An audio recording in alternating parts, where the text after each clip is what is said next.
guitar people. Welcome to Have Guitar Will Travel, presented by Vintage Guitar Magazine. With your host, me, James Patrick Regan, otherwise known as Jimmy from the Deadlies. And today I'm speaking with guitarist and multi-instrumentalist Peter Holsapple. In our conversation, Peter discusses playing in the DBs and being a utility player in both REM and Hootie and the Blowfish for a number of years, as well as playing solo. Peter also discusses his day job in a theater in North Carolina. Peter tells us about his new album, The Face of 68, and the gear and the band and the studio he used to record it. Peter describes what brought him to guitar in the first place and his early musical experiences in living in Memphis, New York, and back in North Carolina. Peter talks about his gear and what he does that helps him enjoy life. To find out all you want to know about Peter and where he'll be playing in the future, you can go to his website, peterholsapple.com. That's peterholsapple.com. He's also very active on the socials. Please subscribe, like, comment, share, and most of all, review this podcast. I'd really appreciate it. And please support Vintage Guitar Magazine and all the wonderful things they do for us guitar players, because they do so many wonderful things for us guitar players.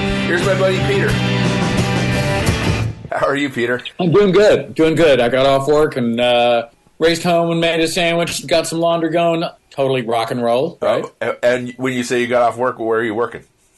I am working part-time at the Durham Performing Arts Center, which is a 2,500-seat Nederlander theater in downtown Durham, North Carolina. And I'm working in the ticket office, and I enjoy it a lot because I get to work with people on the phone, I get to work with people at the window. Yeah. And my boss, my original boss just came back. Okay. So it's nice. It's like the old team, so it's very cool. Right on. You worked there previously?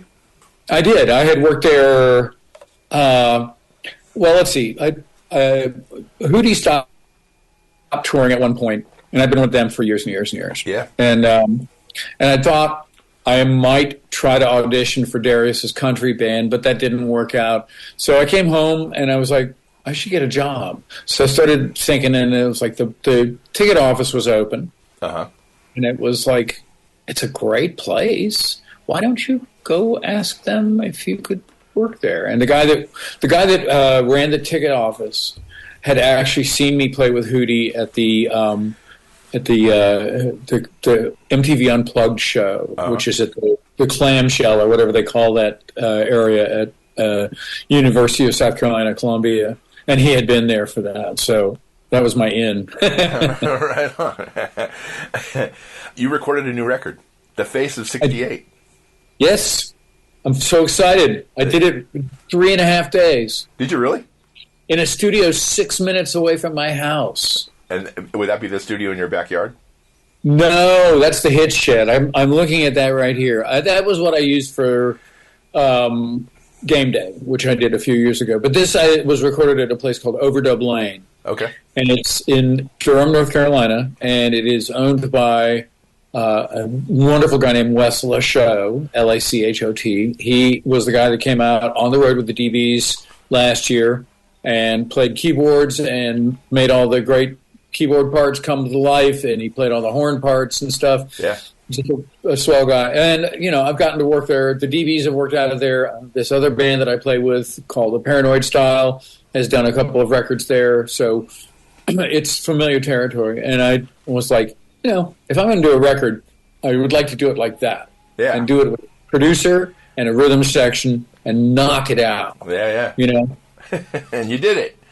I sure did. I'm so happy. How long did it take you to write the songs for it? Well, that's a good question. I'm not absolutely positive. I would say a few years. I finished up Larger Than Life, which is the third song on the record. It's the first single that came out from it. And I thought, well, this sounds pretty good. I should see, I said, well, maybe the statute of limitations has passed with the sound of Game Day being as questionable as it was. Maybe I can actually make another record and try to do it the traditional way with a band and stuff. So I started looking at demos or listening to demos that I'd done since then. And I got up to about 15 songs, and I was like, there's got to be an album's worth in there, right? Yeah. And in keeping with my concept of working with a producer, Don Dixon is a dear old friend. I've known him since I was a young teenager and would see him as an older teenager go play the first Black Sabbath album 6 months before it was released in the U.S. Wow. with his band. with his band Arrogance. Okay. Oh, he was a monster even then. And but he's been like a big brother. You know, he's been a countenance that I can rely on. We've talked about a lot of things over the years. He's a really smart guy, and he's the guy you want in the booth with the engineer, because he listens so critically. Not in an ugly way, but in a purely sensible way. He knows what to listen for. He can hear the aberrations in rhythm, or he can hear pitch issues, or he can hear, phrasing and try something like this, and he'll have an overall idea. And we didn't rehearse this record. Wow. I sent demos, again, sort of in keeping with the game day tradition. I sent them demos that I'd done of these songs, and I said, well, I'd sort of love to keep the essence of these if possible. Yeah. And Dixon also was like, yeah, I think you're on the right track with the way these sound. Well, let's just make them sound like a band. Mm-hmm. And so I got Robert Sledge from Ben Folds 5, and he plays with a great band around here now called Charles Latham and the Borrowed Band. Okay. We should check out. Very good, very, very good Americana songwriting. And then my old buddy Rob Ladd on drums. And Rob was the drummer for the Pressure Boys here, a local legendary triangle band. And then he was actually drummer for the Continental Drifters for a brief moment in time as well, for about 4 months. Wow. Yeah. And so that was kind of cool. And so Rob has been playing with the Connells for the last few years and does all sorts of session stuff. So really fascinating guy. But they work together in a bunch of different bands, and they are, shoe and sock. So it's just a perfect match. Yeah. And they put the right things into these songs. And they also were very good because they didn't replicate my demos 100%. And that was a lesson learned from doing the record previously all by myself, that contrary to my own reluctance to work with other people, I think I must have had a report card, since it does not play well with others. But my history as a musician has been playing with other people. Certainly. And but I also have loved people like Roy Wood and Todd Rundgren and Emmett Rhodes, who can just go in there. Stevie Wonder, go in there and knock a track out. Yeah. Prince. Oh my God, all these people that can do that sort of thing. Sure. But I can't. I'm too imprecise. and so having the rhythm section was really great. My smart wife said, Don't do that record again. Do another kind of record and do it like this, and figure out how much you need to do it, and let's make it happen. And we did. Right on. You played all the guitars, obviously, yes. But are you you're a multi-instrumentalist? You could say. I mean, when I first joined a band in Winston-Salem when I was 15. And the other guys in the band were Chris Stamey, who was 16, and Mitch Easter, who was 16, and our drummer, Bobby Locke, who was also 16. So I was the kid. But the reason they got me in the band was not because I played guitar adequately or better than adequately. It was because I could actually play piano. I could play stuff like, Maybe I'm Amazed. I could actually pick that stuff. I could play Stay With Me by the Faces. Sure. I could play stuff off of the first and second NRBQ records, So that's how I got hired. And Mitch actually went out and bought a Hohner pianette, and that was the band keyboard that we had with Written Square. But that's what I first started playing with my high school band, Little Diesel. Also, it's what got me the audition to play with Chris Stamey and the DBs, because I was the keyboard player, and that's what they really wanted. Uh-huh. I was able to play with REM largely because I could play Hammond organ and piano. Uh-huh. But I could do all that other stuff. Same thing with Hootie, 26 years with them, and I got to play a B3 with them. And then after the DBs had broken up, and I was like, I don't want to, or whatever it was that I walked away from the REM thing. And I was like, I wanted to join the Continental Drifters, but I'm not going to play guitar. I just want to play keyboards. Uh-huh. I'm not going to write any songs. I'm not going to sing. None of that stuff. 2 weeks. So yes, keyboard has been my second instrument. I am happy at the piano. I love to play piano. Yeah. And I had the great fortune of being a 9th grader the year Ben Montench was a 12th grader at Phillips Exeter Academy, where I went to prep school for 1 year. Wow. And so I was able to watch Ben, who even at that point was just a magnificent piano player. Sure. And I'd done as much home study of Nicky Hopkins and Leon Russell and Elton John and the Thunderclap Newman, things like that. Sure. All that great piano playing. I love that stuff. That's what got me into, you listen to something like Rockin' Pneumonia by Johnny Rivers. And sure. That's Larry Knechtel playing the piano, even though he was the bass player for most of that. So he played bass for Red. But, totally excellent. And that's what takes you back to people like Fess and to James Booker and Toots Washington and, or head over to, Meade Lux Lewis or Albert Ammons or somebody like that. And, just trying to get your head around all of this stuff when you're a kid. Exactly. Meanwhile, there's Mike Bloomfield. Yes. Don't you want to be a guitar hero? There's Henry McCullough. Don't you want to play like that guy or Jeff Beck? Sure. Or the solo on Black Knight by Deep Purple? Don't you want to do that sort of stuff? Can't do that with the piano. What's a guy to do? You got to play both. I get my time. The songs on the album, they all sound, guitar riff oriented.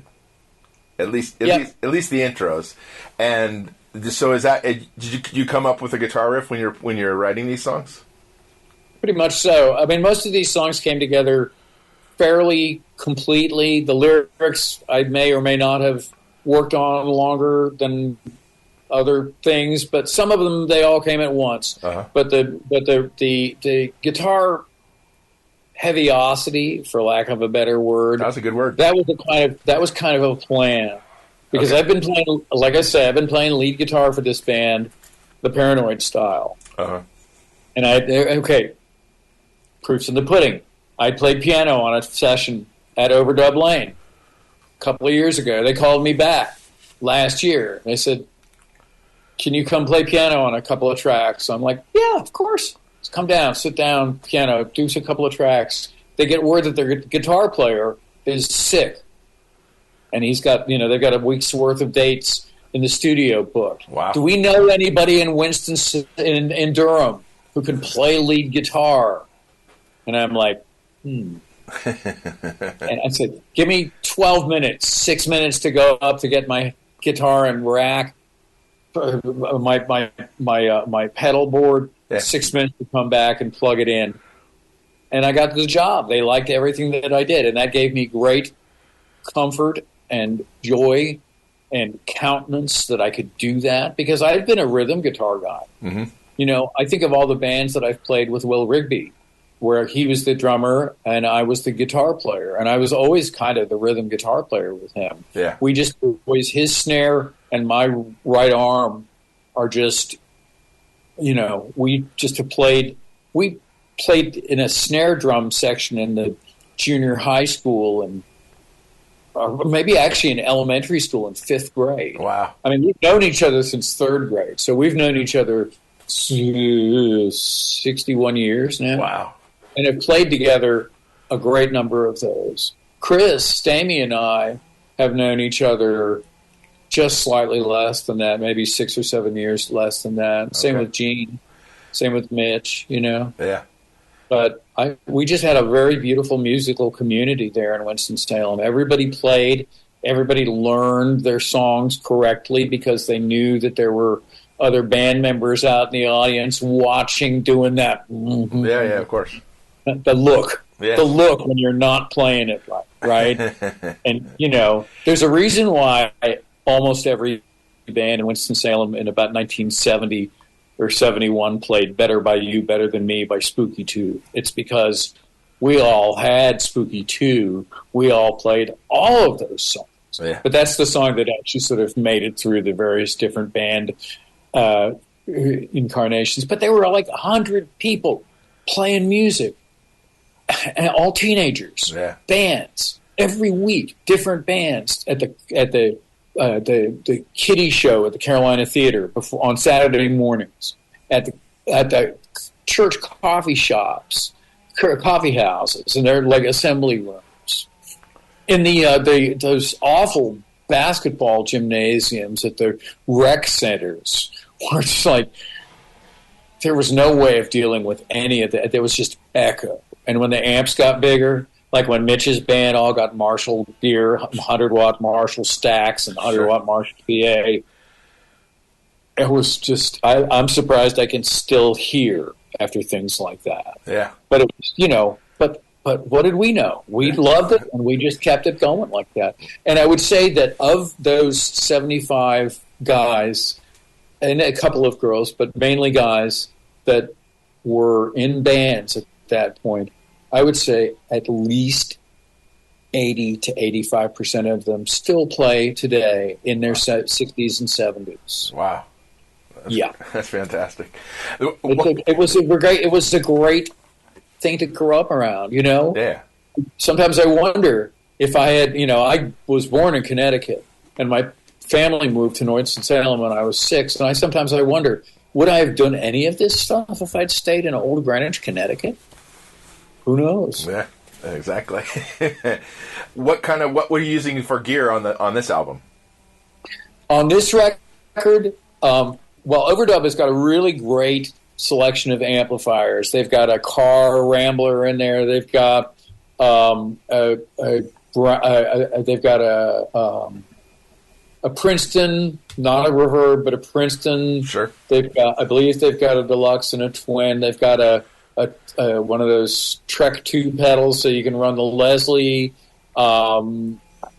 There's some other stuff that they've got in there. Beautiful B15. Uh-huh. I think I used for amps. I used mainly the car and the Deluxe and the Princeton. Yeah. On different things, and then I had a whole bunch of guitars. Only used an acoustic on one song, which is out of One for the Book. Yep. I have to say, I am a proud Silvertone guitar endorsee. Oh, really? And I used my little Silvertone, which is this guitar. Okay, right on. Wow. Do you know these? I do not know those. Oh, my goodness. Well, that looks brand spanking new. Drink that in for a moment, and then I have to show you something else really quickly, and I'll make this really fast. No problem. So that there that I just showed you is the modern Silvertone. It's a concert size. It's a small-bodied guitar. Yeah. And it's got the electronics. It's got a tuner built in. It's got a truss rod. All those things that the original did not have. Yes, and exactly. See if I can get this picture in frame. But this is me at the beach at I almost saw it there for a second. You're back up. Right there, yeah, right in that area. Oh, that's cool. Okay, so that's me playing my mom's guitar. That's the same model, the original Silvertone by Sears. Yeah. And so when I saw that they were making those again, I was just like, gotta have it. So that's the acoustic that I used. I've got a 2013 Les Paul Standard that I bought a few years ago when my wife said, why don't you just buy a nice guitar and stop buying all these cheap shit guitars? Because I've got a lot of cheap shit guitars. Yeah. But I like them, I don't mind them. So I got one. It's T-Burst. It's really beautiful. And sometimes it strikes me as so pricey that I don't deserve to play it. Oh, but I thought, come on. I thought I would take it over to the studio for the Paranoid style thing, and I used it all the time on that. Right on. And they have a house EBO, so I was really in good stead. So that's that. Then I have this is my this has always been my go-to telly that I've had, but it's an Esquire now. It doesn't have it wired up like an Esquire. It's still got the 3-way switch. Sure. And I know there's something you can do with it, but I don't know what it is. And I did flip the switch plate, but I need to do something because it's that weird conundrum with a Telecaster volume knob that if it's so loose, you always hit it. You always drive it to a different point. Yep. So I've got that guitar. I played that with Hootie and everybody for years and years and years. I love it a lot. It's got a Lindy Fralin pickup in the bridge. Mm-hmm. And then then we get to the lesser instruments. Yeah. I have an Epiphone 339, a little blonde. Sure. I love that guitar. It's got the first guitar I had with the coil taps on the pickup, so that it was incredibly worthwhile. I use that a lot. That's on Larger Than Life. That's the rhythm guitar on that. Okay. Let's see. I have a Guild Starfire 1, one of the issues of that, which, again, I had no idea it had coil tap pickups until just a couple of years ago, and I've had it for years. So there's that, and I've used that. On it. What else did I use? I feel like there's something else that I brought down there.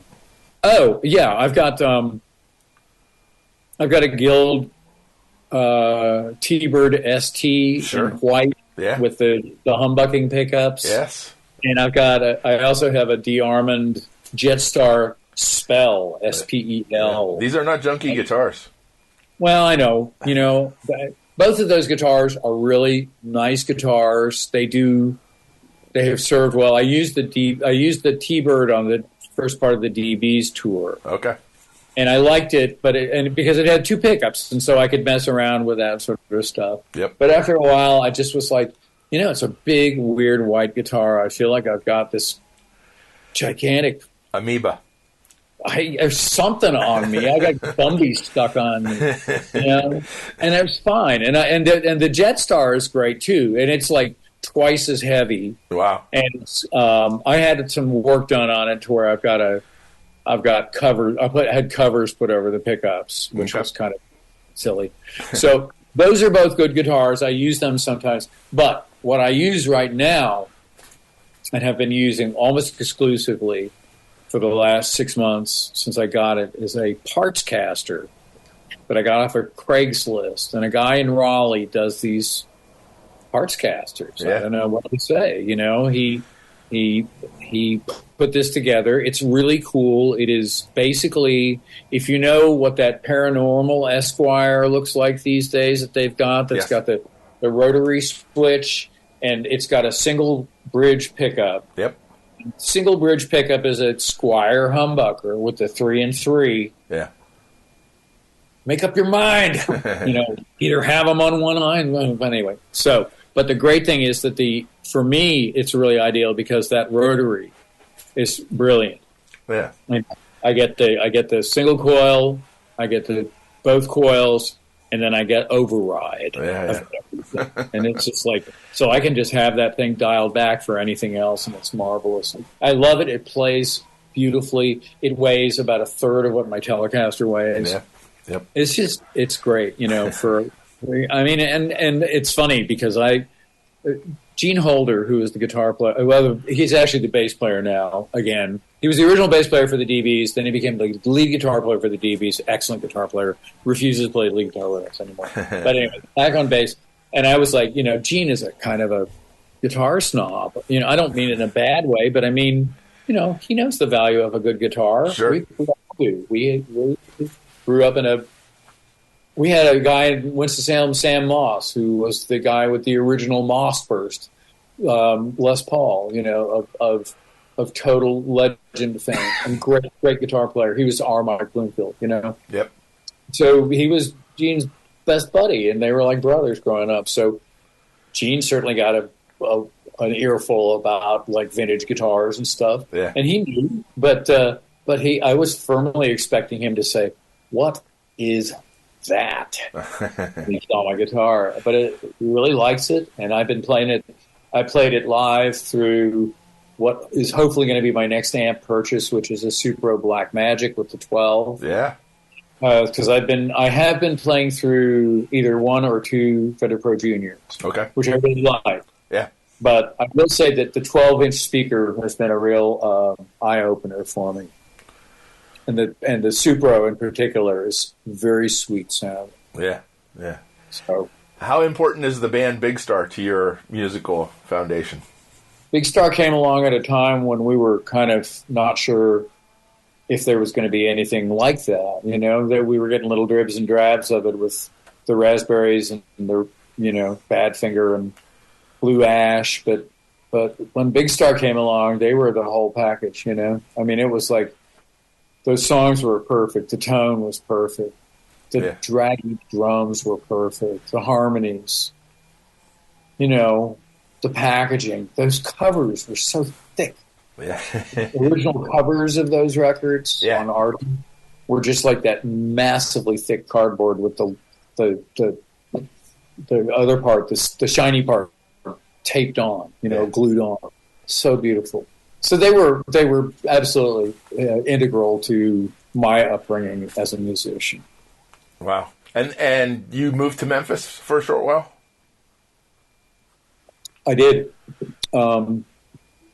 I had a band in North Carolina after Chris left and went to New York to play with Alex Chilton, because he was sort of our earliest adopter of Big Star and all things in that category. And then I played with Mitch in a band, and then I moved to Memphis, and it was a 4-month experiment. I mean, I'm not sure what I thought was going to happen by going there. I did get to record with Richard Roseborough, who was an engineer at Sam Phillips and had worked with. He was sort of part of the Big Star periphery, and I had that night of Alex coming and showing me how it's done, and that made it out onto a record. I'm not real thrilled with that record, but what are you going to do? Sure. We pressed record, so everything comes out now. So it's all right.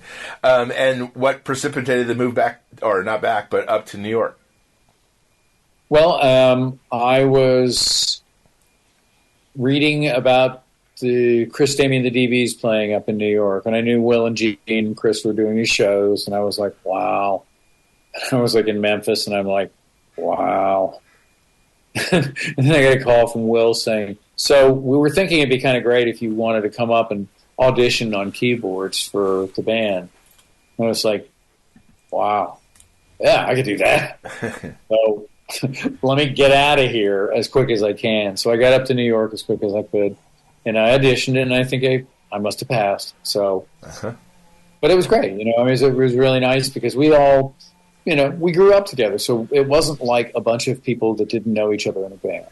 We had that great sense of familiarity and collegiality and speaking the same language. And you could mention a disc jockey in Winston-Salem and everybody know who you were talking about, or a song, a sort of a weird song that was on the radio there, or a bakery or something, and it wasn't like you were talking. I mean, we had people in the band later on that weren't part of that ecosystem growing up, and I think that was probably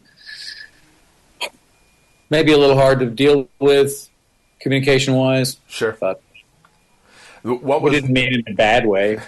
What was New York like in the early 80s? How gritty was it? It was so awesome. It was the best place in the world to be poor, I think, at that point. I mean, as a musician, I was able to find a record store gig, which was marvelous because they were very cool about letting me go. When I had to go out for shows, they understood all of that. I had a series of well-meaning girlfriends that let me stay at their places from time to time when I didn't have a place of my own. We had all these bands that were friends, the the Fleshtones, the Del Lords, the Scruffs from Memphis who've moved up, the Xanties, the A-Bones, the Necessaries, the Individuals. Oh my God, the Switchboard when they came to town, they were friends. Just so many bands. Bush Tetris, the Bongos, the Ray Beats, Eight-Eyed Spy. It was like a community. Yeah. And everybody, I always heard that like a place like LA was all about the competition and, that whole deal of like, well, you have to sell all these tickets, you can get these pass, you can play here, but you have to sell tickets. Sure. Yep. And I was like, oh, pay to play. That doesn't seem right. Yeah. And so we all went to each other's shows. We just like to hang out and drink beer and enjoy the music that people were putting forth. And we really actually liked other people's music a lot. And so it was neat. And a bunch of bands got to go over to England and play at the Rainbow one year. And that was kind of cool. And then we started touring over there. And that was also very cool. I don't know. That was when you could sort of do that. I think there was a point somewhere around the era of probably the Strokes where you could not probably afford to be a musician rehearsing in New York unless you had some major influx of money. Yeah. But who does? Did you play legendary places like, Max's or CBGB's or anything like that? Oh, yeah. Yeah. All those places we played. First place I played with the band was Irving Plaza. Oh, wow. It was Club 57 at that point. It was just a big Polish hall, and so they started doing shows there. And so we played with the Fleshtones and the Xanties and USA and the Cyclones, and we were terrible. We were so bad. And we hibernated for 6 months and rehearsed and rehearsed and rehearsed. Then we played at a club called Hurrah, which we really liked. That was up in the 60s, I think, on the east side and right off of Broadway. And that was great. That was always a lot of fun there. And we were opening band, and we blew the headliners off the stage, so we did good. Yeah, we played the Peppermint Lounge. We played... certainly played Maxwell's a lot. We played Max's a lot. The DBs played the Max's Pop Festival one year, the Easter Pop Festival, and Will's girlfriend at the time was in a play off Broadway with Bobby Boris Pickett of Monster Mash. Yeah, of course. But somehow or other, we cajoled him into coming up and singing it with us, and it was awesome. Yeah. It was totally awesome. Except we did it in the middle of our set, and so everything was a total the energy went down. Anticlimactic from there, but we played everywhere. We played as many places as we could, and then we started going all around the country, and playing the Cat's Cradle and Chapel Hill and the various different locations there, the different locations of the 40 Watt. Played the 688 Club in Atlanta. Played the East Side Club in Philadelphia, and got out to the Midwest Bookies and Joe's Star Lounge and lots of places in Chicago. We played at the Cubby Bear. We did a sound check after a Cubs game, and everybody came in after the Cubs game let out, and so we kind of did another show. Yeah, and that was kind of fun, just for sound check's sake. How sad is it that a lot of these places don't exist anymore? I think that's just the nature of the beast. I think, I grew up in Winston-Salem where it was really hard to keep a club going until a guy named Richard Emmett came along and another guy named Jay Stevens. And Richard had a place called The Garage, and Jay had a place called Ziggy's. And they kept those places going for years in different locations. And then Jay got out of the business, and Richard and his partner Andy Chenille bought Ziggy's and turned it into the Ramcat. It's doing great business now. Oh, great. So I think, like I say, this is the nature of the business. I also think that the market is different for people who are looking for musical entertainment. I think it's harder to fill a club.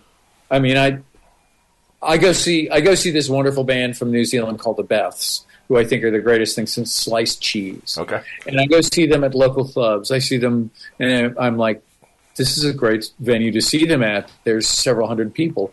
And you think to yourself, this is a great venue to see them at. There's several hundred people. But wouldn't it be better if there were 20,000 people seeing the Beths and enjoying this? Yeah. Yes, but then are you suffering from that Maxwell's thing? It's like they're going to get too big for Maxwell, so they're no good anymore. What it was, whatever the magic was, is gone. But I don't think that's necessarily so. I think the venues change. I think the bands change.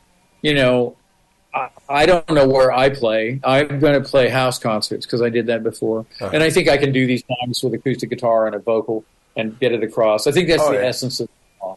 So, like tap rooms. Are you doing tap rooms or just is it house concerts? That's purely house concerts. I'll go wherever people want to see me. You know, that's the question. I've got a person that books them. I'd like to try to get out of the Pacific Northwest this time. Mm-hmm. I did some a few years ago, like I say, and I did them on the East Coast, and that was great. Really, really fun. People came, they dug it, they bought stuff. I love that they bought stuff. Yeah. I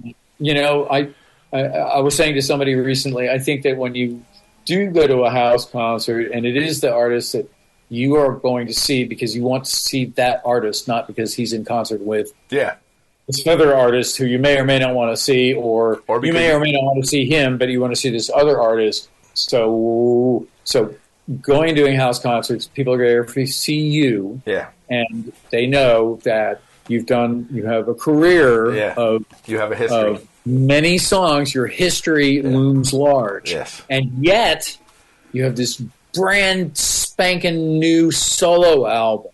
So what do? You play some songs from that, and hopefully you sell some copies of it at their merch table. Yeah. But, the other thing that I've learned is that people really largely want to hear the first stuff that they heard you play.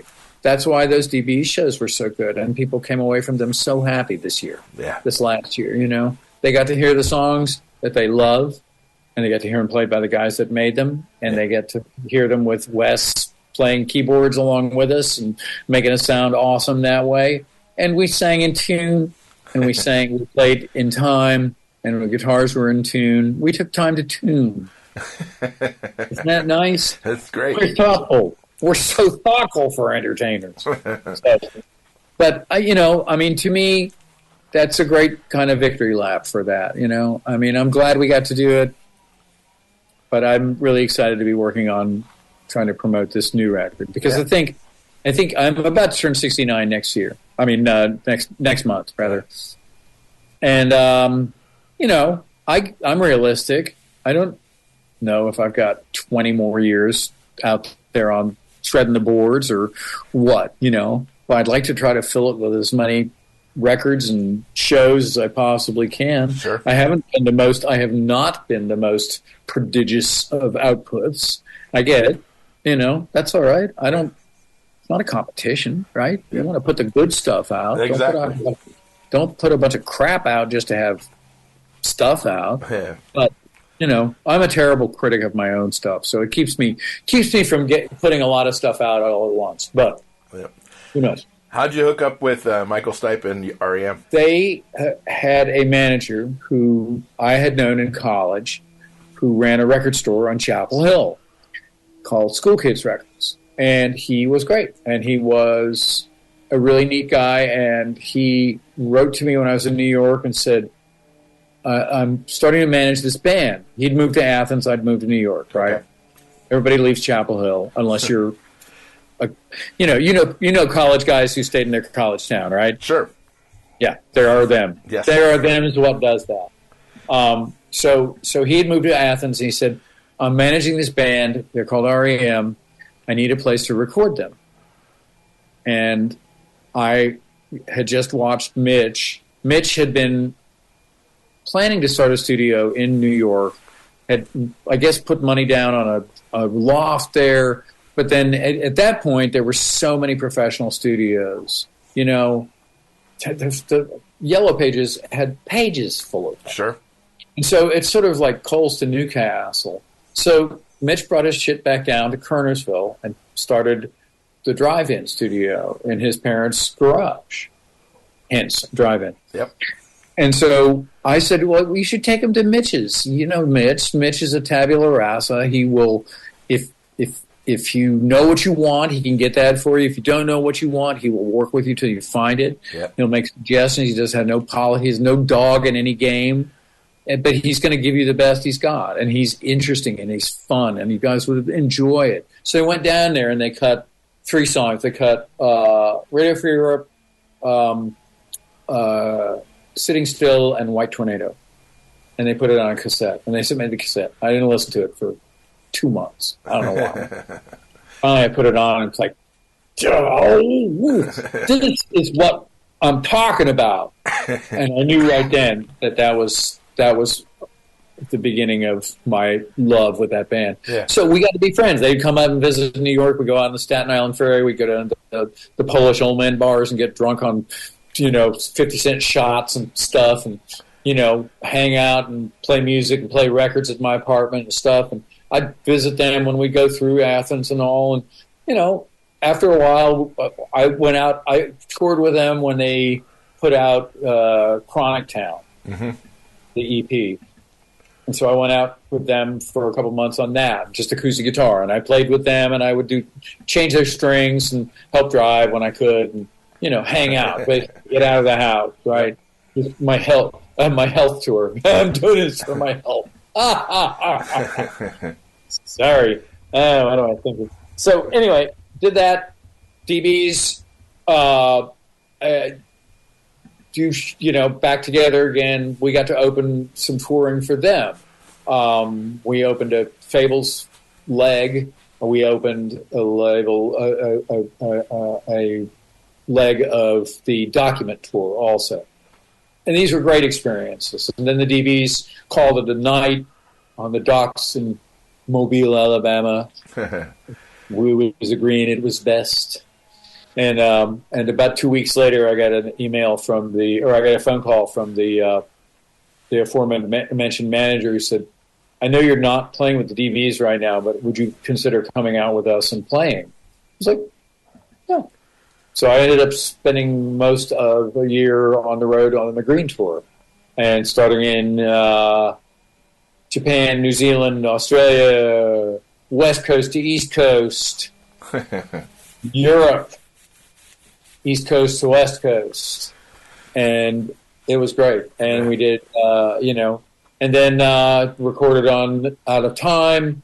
We had some issues of songwriting credits. I kind of left and got with this band, Continental Drifters, and did them for 10 years.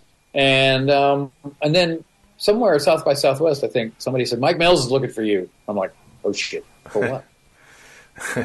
And found him, and it was all arms around the neck, and it was great to see him again. And then the DBs actually ended up playing on the tribute to REM at Carnegie Hall many years ago. And we actually started the show, I believe. I think it was us. We did Fall on Me. We sort of did it like Shiny Happy People with the 3/4 time in the middle of it. And we got Dixon to play with us, too, so that was nice. Yeah. But it was great to see those guys. I didn't see Bill. Until last year. Wow.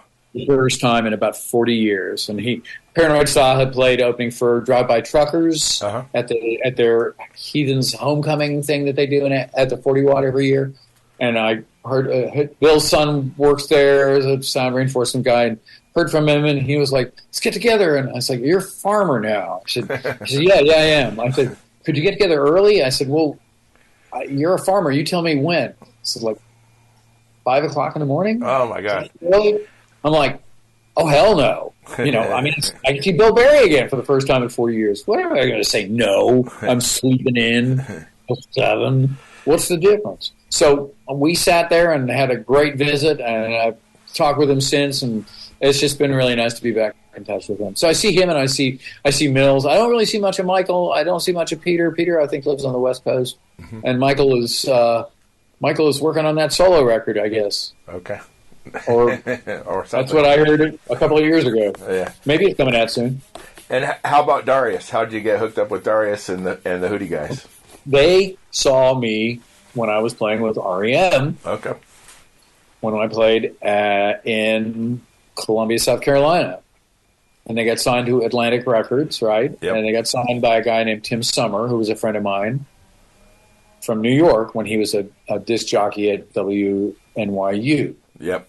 And so Tim was like, well, if you went out, what would you need? Would you want somebody else to play with you? And they were like, oh, man, if we could get somebody like Peter Holsapple, we'd like... And Tim is like, hold on. Gets on the phone. Calls my cell phone. I'm busy delivering flowers or something like that. Whatever it was I was doing to kind of cover my ass in New Orleans when I was living down there. Uh-huh. I was delivering flowers and working at Borders, right? Something like that in the book department up there, the record department there. And I was like, Tim was like, would you try something with me here? We'll go to Reflection Studios in Charlotte in a couple of weeks. They're going to cut a Led Zeppelin song, and they want you to come down and play organ on it. I'm like, okay. And it was like, hey, what can I do? And I'm like, okay, I like that song. As Darius is wont to say, it's the one song in their catalog that he is in his range vocally. So I went down there and I played organ, and they had a mandolin there, so I can do that too if you want. And so they were like, yeah. And so we did that, and then we were done, right? And they're going to mix that, and Mark Williams, the engineer, and we were going to mix that and later. And so we went back to hotel, and it was then that I realized that their manager, this is like 2 o'clock in the morning, it was then their manager was able to woo the hospitality staff at the hotel out of, a case of beer at 2 o'clock in the morning in Charlotte, North Carolina on a weeknight. I'm like, that is some juice right there. People were starting to recognize, oh, there's Hootie in the restaurant. So, but I got to work with them for like 26 years. It worked out great. I got to play Hammond and I got to play so many things with them. I played bass for them. I played lap steel a lot with them. Wow. Loved that. I've got one of those. The last time out, I got to use my lap steel, which is there was a point where people were taking lap steel parts home from the Fender factory. Yep. And so it's basically one of those Fender. I don't know if it's called a Champ with the 2 pickups, the lap steel, and the 6 strings. Yep. But it's got the 2 pickups, and it's got those switches like on a Mustang, right? The 3-way slide and stuff. Yep. And it's great. And it's got I had to get the leg housing with the screw re-welded. But I got that all fixed, and it's such an awesome instrument, man. I just pull out those Glenn Ross Campbell licks and David Lindley and whatever I can do. Yeah. Make it roar. Do you know Glenn Ross Campbell? No, I don't. You ever heard of a band called The Misunderstood? I think I've heard that name. Yes. They were a California surf band, and then they moved to London in the 60s. Okay. And they basically starved living there, even though John Peel, the great DJ, was a huge fan of theirs. But their guitar player, they had a steel guitar player, not pedal steel, but lap steel, named Glenn Ross Campbell. Yeah. And he and he still is. He's still alive. He's in New Zealand, and he plays in blues bands there. I guess that's what old guys do now, playing blues bands. I guess that's my future, right? But he's like, all that wavy, wobbly stuff that Lindley likes to do, like Freddie Roulette, right? Just another one of those great lap steel guys that just like pitch is optional a little bit. But Glenn Ross Campbell, amazing. He ended up having another band called Juicy Lucy in England with some of the guys from the Grease band, like Glenn, I want to say Neil Hubbard played with them, and but they had a hit with "Who Do You Love?" the Bo Diddley, of course, and they had a great. They just were an amazing band too. But if you can ever hear a song called "Children of the Sun," I'll look it up. By The Misunderstood, and look for it. Make sure that you find the right one. There's a demo out there too, but I think this is the one that shows up on a lot of those compilation records of crazy swinging 60s psychedelic nutty slide guitar stuff. Pardon me while I got to turn a stove on here while we converse, so I can have dinner going shortly. Yeah, right. All right, what do we got here? Just the kitchen. Let's see. $3.75. Start making Daddy's chicken with lemon pepper. Oh, it's good. Well, right on. Very good. Yeah. Children? You have children? I do. I've got 3, and I've got a grandchild too. I've got a daughter. My second marriage was with a woman named Susan Cowsill from the family group, the Cowsills, and also my bandmate from the Continental Drifters. And she and I have a 31-year-old daughter named Miranda. Wow. Miranda has a 2-year-old daughter named Savannah. Oh, wow. And she is the Holsapple of my eye, if you will. Of course.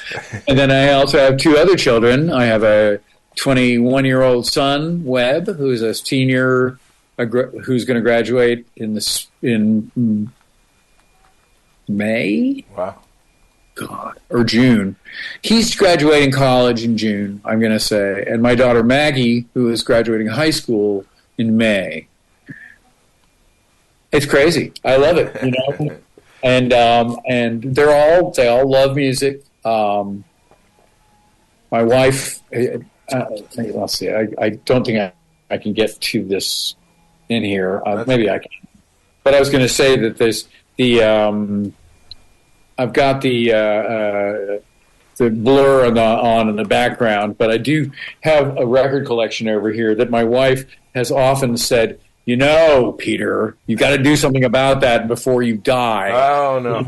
I don't want to be stuck with that. Yeah. And the nice thing for me now is that both of my younger kids really love music, and they will be fine with these. These records will go to good homes, and if not, they'll know how to dispose of them at the highest dollar.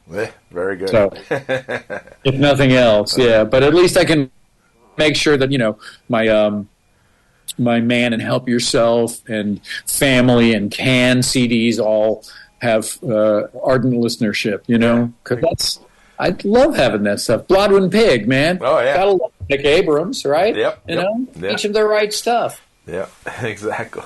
What do you do for fun? I mean, you listen to music, you make music, all that, but pastimes other than music. Pastimes, you know, that's a good question. I like thrift shopping. Oh wow, right. I try to write also. Like I've been published in magazines and journals and stuff like that, and I like being able to do that. I don't think I'm as adept at it as I am at music, but I certainly enjoy it a lot, and I want to believe that you know, there's an audience for it. So that's one thing that I do. I also draw. I don't do as much of that anymore. I do photography. I haven't done much of that. You know, the job has been taking up a certain amount of time, and the holidays were kind of nuts. We took a train trip from Raleigh, North Carolina, to Whitefish, Montana. Right on. That's yeah. Just me and the wife and the son and the younger daughter. Yeah. And it was beautiful. Glacier National Park. Have you ever been there? I have been there. I have a former father-in-law that was the head ranger at Glacier. Whoa. Yeah. That's pretty cool. Yeah. It was it's beautiful. There are some breathtaking things in this world, and I felt like that was around every corner when we went there. We had a really good tour guide. We went up there. We went at the park on Christmas Eve. Wow. Right? Yeah. So we took the train. The train was longer than the stay in Whitefish, but it's okay. You know, we poked around. We walked around into the town also, and you know. But it was great. I like it. We're now into the belief that it's more about the experience rather than the gift packages, because everybody, you know, it's fine. Everybody likes a Prezi, and you know, sure, but they know better than to buy me books and records, because what are we going to get for Dad? A book or a record? So yeah. And I can't. My wife's a librarian, so I can't buy her books. Oh wow.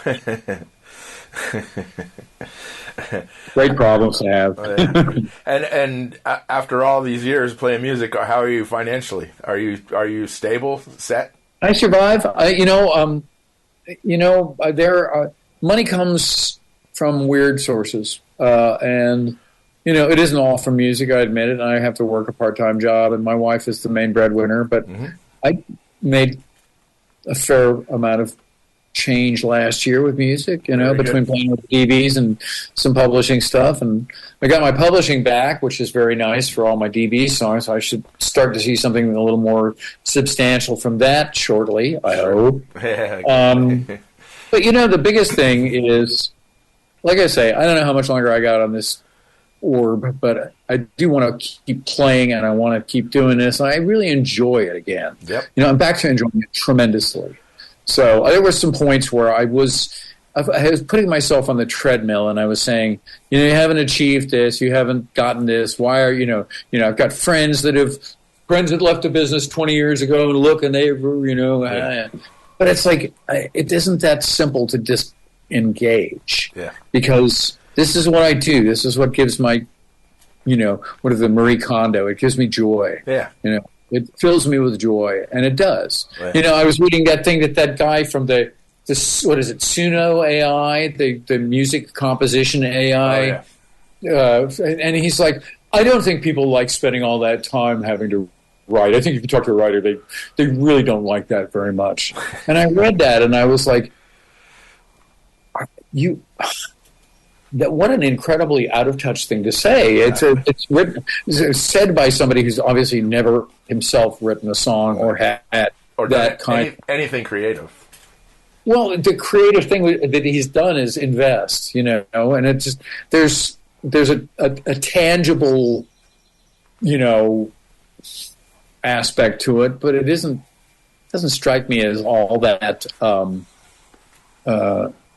satisfying. Certainly not as satisfying as writing a good song, Yep. And I've written enough crappy songs to know when a good song comes along, it's appropriate to feel okay about a good song. Yeah. And I feel like this record makes me happy because they're all very recent songs, and I think that they're all really good songs. I think they're harder. I'm playing more lead guitar. I'm really proud of that development. I'm not afraid of that. Yeah. I've faced down my fears of thinking, oh, you're just a rhythm guitar player. So, but I can do the other stuff too. So I'm really glad. Yeah.